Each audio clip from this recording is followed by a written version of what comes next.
Bonjour à toutes et à tous. Aujourd'hui, je vais présenter mon projet nommé Redix. C'est une plateforme Purple Team qui contient les opérations de Red Team et Blue Team.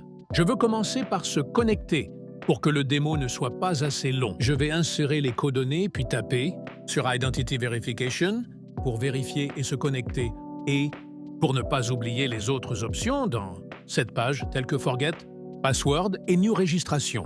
Ce sont pour récupérer le mot de passe ou inscription à la plateforme. Après remplir les champs, je tape sur le bouton. Et voilà, il m'a dirigé vers Dashboard d'accueil. Dans cette page, on trouve les scans actifs, le nombre de vulnérabilités trouvées, le nombre des appareils subit un scan. Bien sûr aussi, on trouve les événements récents et certains logs, comme vous voyez. En bas à droite, Camembert, qui montre l'ensemble des vulnérabilités et leur niveau de criticité. Bien sûr, ce sont collectés en temps réel. Et aussi, on a en haut un bouton d'actualisation. Passons maintenant à la page suivante, Attaque scénario. On est encore dans le dashboard de Red Team. On trouve dans cette page les scénarios d'attaque générés soit manuellement ou en utilisant l'autogénération basée sur le RAG. Si on veut une autogénération, on tape sur Auto-Generate. On choisit les fichiers de référence RAG pour la génération des scénarios, le modèle qui sera utilisé dans la génération et le type d'application. Classique ou intelligente, on peut aussi insister à une technique ou scénario en tapant dans le contexte pour orienter plus la génération. Après ça, on tape sur Start Génération.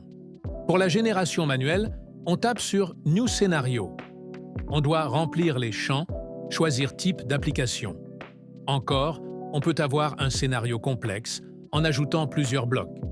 Pour être plus rapide, on peut ajouter le scénario sous forme YAML, plus rapide et professionnel. Pour avoir le modèle, on tape Générer. Une alerte apparaît qui montre le modèle. Donc on la prend copier et le coller dans le champ, puis on remplit les espaces vides. Pour la traçabilité dans la plateforme, on a la page Log Explorel. Montre tous les logs des événements.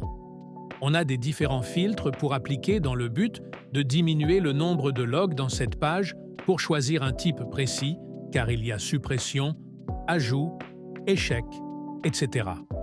Aussi, on peut exporter sous forme Markdown ou JSON ces logs. Comme vous voyez, la métrique est de valeur 83 événements par seconde. Si on supprime les logs, tout revient à zéro, car les logs sont supprimés de la base de données aussi. En bas, on a un analyste IA qui aide à parcourir les logs. On choisit le modèle. Et si on veut questionner ou vérifier, on tape ce qu'on veut dans Ask IA pour le guider.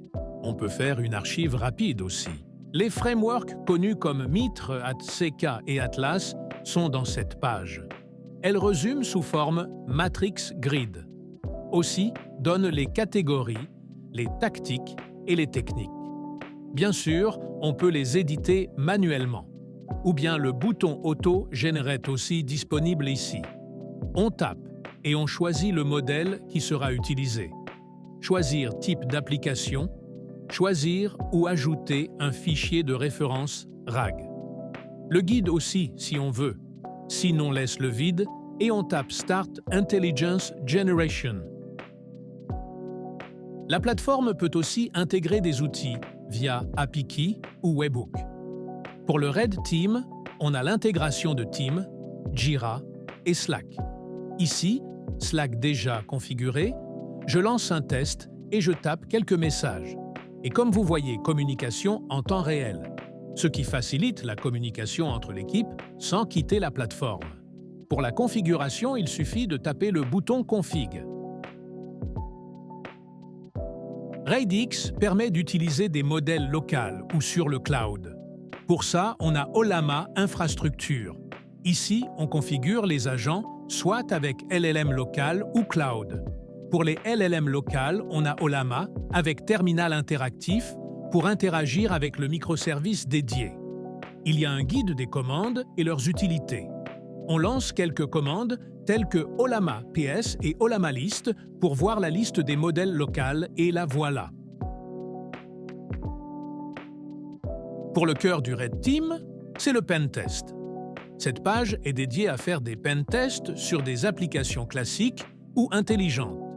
Comme vous voyez les rapports de pentest, on peut lancer un pentest en tapant sur le bouton Deploy Mission, puis choisir type d'application, le mode d'exécution, le scénario, les agents utilisés pour l'analyse et la génération et le nom de la campagne.